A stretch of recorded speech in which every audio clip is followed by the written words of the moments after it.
Bismillahirrahmanirrahim. Bismillahirrahmanirrahim. Assalamualaikum warahmatullahi wabarakatuh.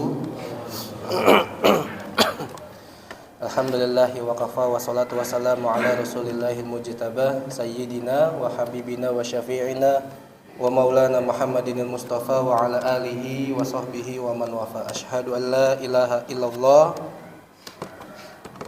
wa asyhadu anna Muhammadan abduhu wa rasuluhu la nabiyya wa la rasula ba'dah. Allahumma shalli ala sayyidina Muhammad wa ala ali sayyidina Muhammad. Wa qala Allah ta'ala fi kitabihil karim, a'udzu billahi minasyaitonir rajim. Bismillahirrahmanirrahim. Dzalikal kitabu la raiba fihi hudal lil muttaqin. Wa qala Rasulullah sallallahu alaihi wasallam, may yuridillahu bihi khairan yufaqihu fid din ya muqallibal qulub sabit qulubana ala dinik. Shadaqallahu adzim.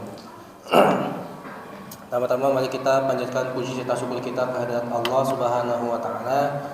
Hari ini kita masih bisa menikmati maghrib ini ya, 17 Ramadan, di mana beberapa ulama sejarah bahkan hadis juga menguatkan terkait keutamaan di 17 Ramadan.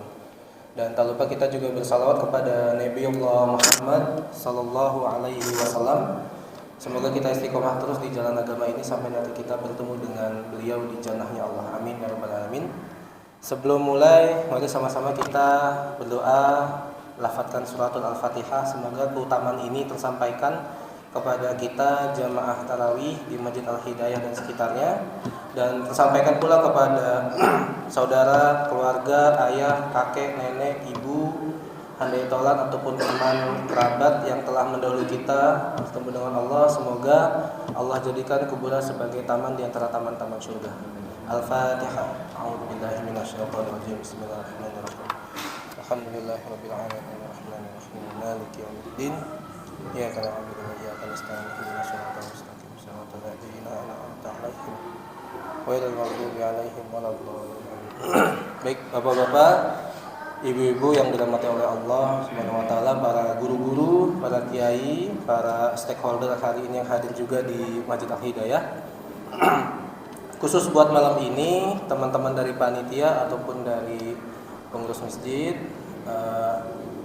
menginginkan adanya sharing atau diskusi terkait 17 Ramadan, di mana biasanya kalau kita bicara 17 Ramadan yang diingat adalah nuzulul Quran. Itu berasal dari dua kata, nuzulul dan Al-Quran. Nazala artinya turun, Al-Quran yaitu kalau dalam arti bahasanya itu sebuah bacaan atau kitab penyempurna daripada kitab-kitab lain, yaitu nuzulul Quran. Lalu kita diskusi ya, atau interaktif. Bagaimana dengan Lailatul Qadar? Apa bedanya Lailatul Qadar dengan nuzulul Quran? Sama-sama diturunkannya Al-Quran, atau sama-sama di mana Al-Quran turun ke bumi, atau seperti apa? Nah, ini ada beberapa ulama hadis, ulama sejarah juga yang fokus kepada sejarah terkait definisi dari nuzulul Quran atau dan Lailatul Qadar itu sendiri. Kalau nuzulul Quran itu berkaitan dengan wahyu Quran pertama yang turun ketika di Gua Hira, yaitu surat Al-Alaq 1 sampai 5 yang Iqra bismi rabbikal ladzi khalaq. Nah, itu disebut dengan nuzulul Quran.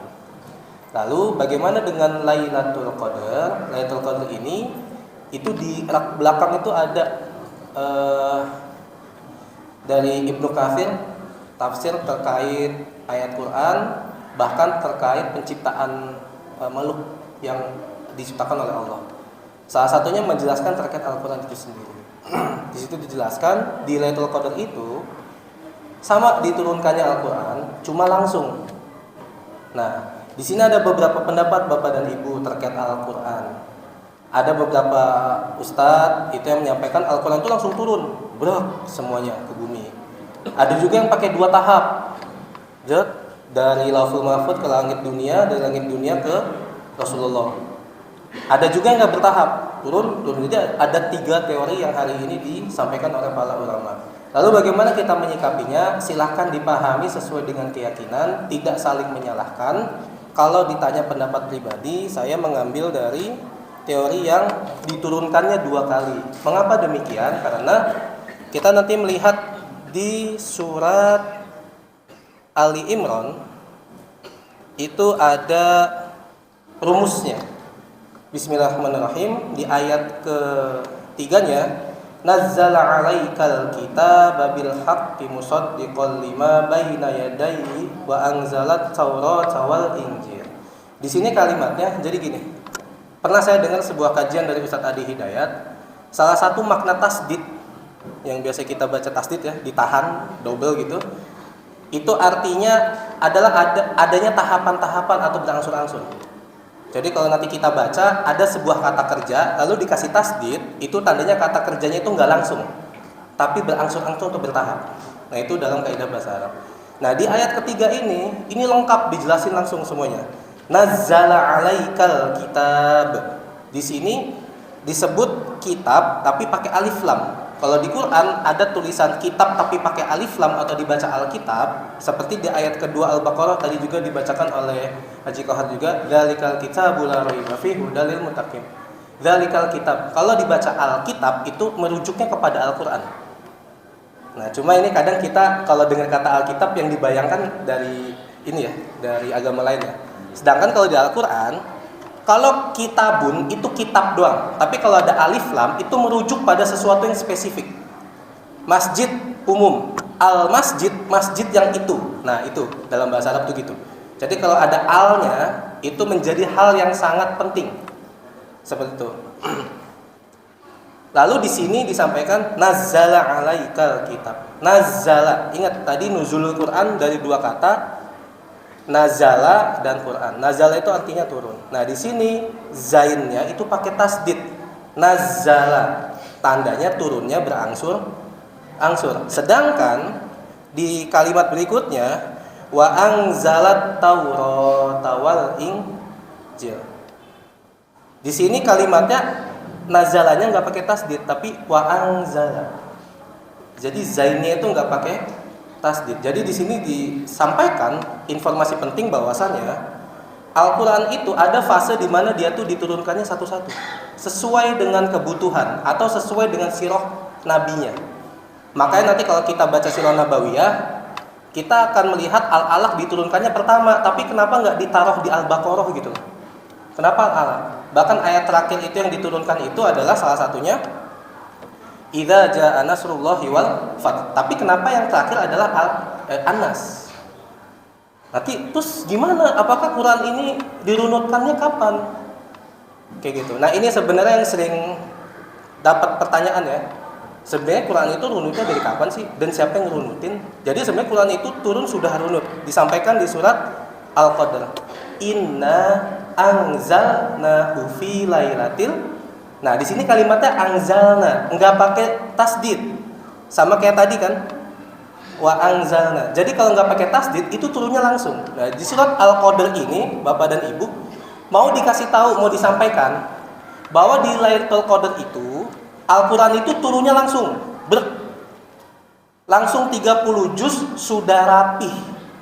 Tidak ada pergantian, tidak ada pergeseran dan lain-lainnya. Makanya ini ayat yang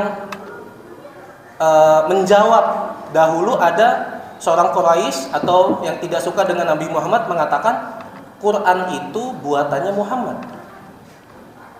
Makanya nanti di Al-Baqarah ayat berikutnya disampaikan, jikalau kamu bisa silakan buat seperti yang demikian. Ternyata enggak bisa. Jadi ternyata ada fakta unik, Al-Quran ini bahasa Arab, tapi tidak semua orang Arab memahami terkait Al-Quran. Katanya bahasanya beda. Kalau di kita mungkin rimanya ya, kayak puisi dan lain itu ada syairnya, ada rumus dan lain-lainnya.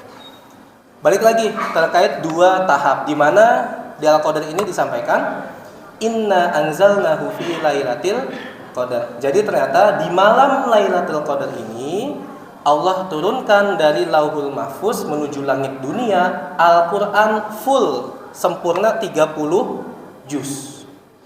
Makanya Al-Qadar ini kan menjadi rebutan seluruh umat ya, umat Islam. Yang dimana Allah sengaja sembunyikan di mananya nggak ada yang tahu. Bahkan Nabi pun tidak tahu. Mungkin kisi-kisinya banyak ya, malam ganjil. Cuma pertanyaannya di Indonesia kan ganjilnya beda-beda nih. Ada yang di sini ganjil, di sana genap, gini enggak? Ada yang di sana genap, di sini ganjil. Makanya kalau kata Ustadz Adi Hidayat, kejar Lailatul Qadar itu jangan di 10 hari terakhir, tapi di hari pertama. Udah mulai dikejar tuh. Sebagaimana Nabi juga beriktikaf. Jadi Nabi itu selama hidupnya hanya 9 kali ketemu Ramadan. Jadi Nabi selama hidupnya hanya 9 kali ketemu Ramadan. Dan setiap Ramadannya, dari Ramadan ke-1 sampai ke-8 itu hatam sekali saja. Hatam sekali saja. Di Ramadan ke-9 hatamnya 2 kali. Ini untuk menyampaikan bahwasannya Nabi tidak akan ketemu Ramadan di ke-10. Jadi Nabi kasih kode. Sama seperti iktikaf. Nabi itu dari Ramadan pertama sampai Ramadan ke-8 di hidupnya itu iktikaf 10 hari terakhir. Dan hebatnya Allah menjadikan kondisinya tidak ada perang. Jadi kalau kita baca sirah terkait kehidupan Nabi di zaman Nabi, tidak ada perang di masa iktikaf. Nah ini ada yang aneh nih. Menteri Pertahanan Israel, atau saya lupa menteri apa gitu, dia malah bikin berita, nge-share sebuah informasi, kami akan menyerang Al-Aqsa di 10 hari terakhir. Wah, ini ngajak ribut nih. Ibaratnya kalau Al-Aqsa bisa dinaikin pakai Gojek, kita ke sana nih. Kenapa? Karena ini udah sangat berlebihan. Semoga kita terus mendoakan ya saudara kita yang ada di Palestina, khususnya di Gaza. Balik lagi ke tadi terkait Anzala. Jadi Rasulullah itu iktikaf 1 sampai 8 itu di 10 hari terakhir. Tapi di Ramadan ke-9 ini ngasih kode lagi. Rasulullah iktikafnya dari 20 hari terakhir. Jadi dari hari ke-11 Rasul udah iktikaf. Nah, ini ngasih kode lagi kepada para sahabat, para istrinya bahwasanya tidak akan ketemu dengan Ramadan ke-10. Nah, ini yang membolehkan ternyata iktikaf itu enggak di 10 hari terakhir di Ramadan, tapi di hari-hari selama Ramadan juga boleh. Lalu berikutnya terkait inna anzalnahu fi lailatul qadar. Kenapa di sini menjadikan sangat penting? Kita sudah sangat tahu wa ma adraka ma lailatul qadar. Lailatul qadri khairum min alfi syahr. Lebih baik daripada 1000 bulan. Jadi pernah ada bukan ilmuwan muslim ya, saintis lah mungkin disebutnya, akademisi muslim yang ingin memberikan alasan logika kenapa umatnya Nabi Muhammad itu dapat keuntungan Lailatul Qadar ketimbang umat yang lain. Jadi kalau umat Nabi lain itu, pertama, Nabi lain itu umurnya panjang-panjang, di atas 100 tahun, bahkan Nabi Nuh sampai 900 tahun, Ibrahim juga ratusan tahun. Umatnya Nabi Muhammad, sebagaimana hadisnya, umatku akan berumur 60 sampai 70 tahun. Hanya sepersekian orang saja yang melebihi itu kata Nabi. Pertanyaannya, bagaimana kita bisa mengalahkan amal umat di Nabi sebelumnya jika umur kita saja misalkan mentoknya sesuai dengan hadis Nabi 60 sampai 70 tahun. Makanya Allah hadirkan namanya Lailatul Qadar, di mana lebih baik daripada 1000 bulan, atau kita kalkulasi ada 83,3 tahun. Jadi kalau kita beribadah tepat di Lailatul Qadar, kita sholat misal 2 rakaat, kita dianggap sholat selama 83,3 tahun. Untuk mengimbangi amal-amal yang dilakukan sama umat atau nabi yang dahulu. Ini salah satu keuntungannya. Bahkan beberapa nabi itu iri sama umatnya Nabi Muhammad. Kenapa? Pertama, ada bulan Ramadan, itu iri. Di zaman saya nggak ada, risalah Ramadan itu nggak ada. Ada juga terkait puasa, wudhu, sholat, dan lainnya, itu iri. Kenapa? Karena di zamannya Nabi Muhammad, keberkahan Nabi Muhammad itu diturunkan juga kepada umatnya. Bahkan aktivitas dakwahnya itu nggak cuma Nabi Muhammad yang menjalankan, tapi Abu Bakar, Umar, Utsman, Ali, lalu kekhalifahan sampai kekinian itu boleh menjalankan. Sedangkan di nabi-nabi sebelumnya, Nabi Musa dakwahnya sendiri, Nabi Nuh dakwahnya sendiri, Ibrahim sendiri. Hanya Nabi Muhammad yang Allah perkenankan umatnya untuk mengikuti dakwahnya. Tandanya apa? Umatnya Nabi Muhammad ini diberikan keuntungan bahkan spesial. Bahwasanya gini, barang siapa, di hadis nabinya disampaikan, barang siapa yang memberikan jalan seseorang lalu dia hijrah, yang tadinya dia kurang baik, menjadi taat kepada Allah, dan itu perantaranya kita, maka di hadisnya kata Nabi, dia akan mendapatkan unta merah. Nah, unta merah ini apa nih? Ini dikiaskan ya, karena zaman sekarang udah nggak ada unta merah. Di zaman Nabi, unta merah itu adalah unta termahal di zamannya. Lalu para ulama menyampaikan dikiaskan, kalau ada orang hijrah atau tobat gara-gara kita, maka kita seakan-akan mendapatkan kendaraan paling baik di zamannya. Misal zaman sekarang kendaraan terbaiknya apa? Mobil tercepatnya apa? Mobil termahalnya apa? Nah, kita tuh dapat itu. Itu keuntungan atau keunikan di zamannya Nabi Muhammad. Dan salah satu keuntungan juga ketika kita di zamannya Muhammad adalah adanya Al-Qur'an. Ini adalah salah satu mukjizat yang masih ada. Nabi Musa mukjizatnya sudah tidak bisa kita apa-apain.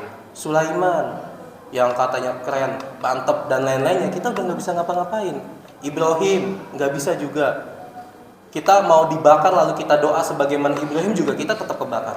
Tapi ada satu mukjizat yang dari zaman Nabi Muhammad sampai sekarang bahkan mengubah karakter orang yang tadinya suka nonjok orang, suka menggal orang, ketika dengar surat Toha, hatinya luluh lalu dia mengikrarkan bahwasanya aku bersaksi tiada Tuhan selain Allah, yaitu Umar bin Khattab. Bahkan ada yang unik.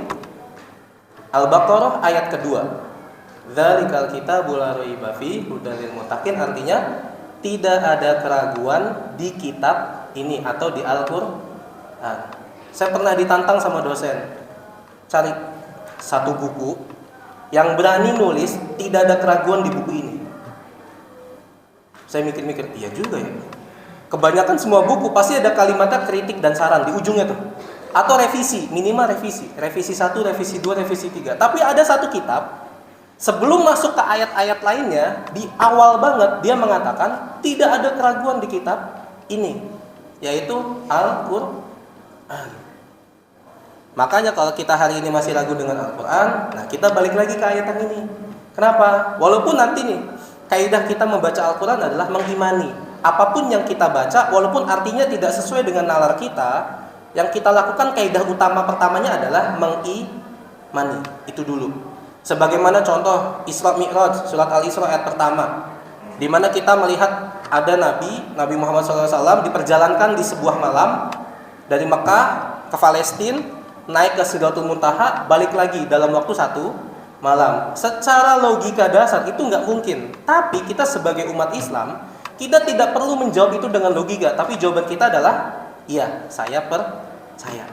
Kenapa? Karena itu ada di Al-Quran. Terkadang emang Allah itu menguji sesuatu yang punya hadiah besar, tapi tidak tampak.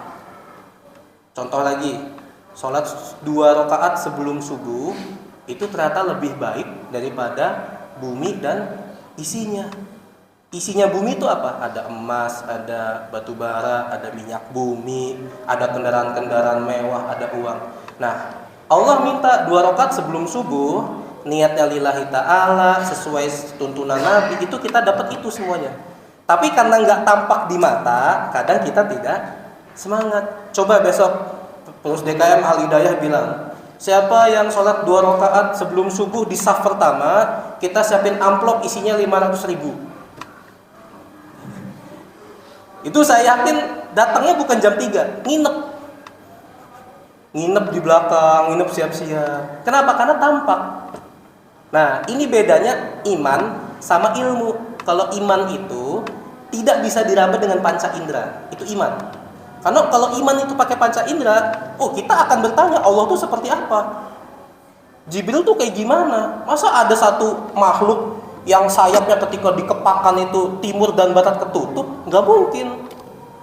Tapi karena ini iman, kaidah pertamanya apa? Percaya. Nah, kalau ilmu beda lagi. Kalau ilmu adalah sesuatu yang bisa diraba dengan panca indera.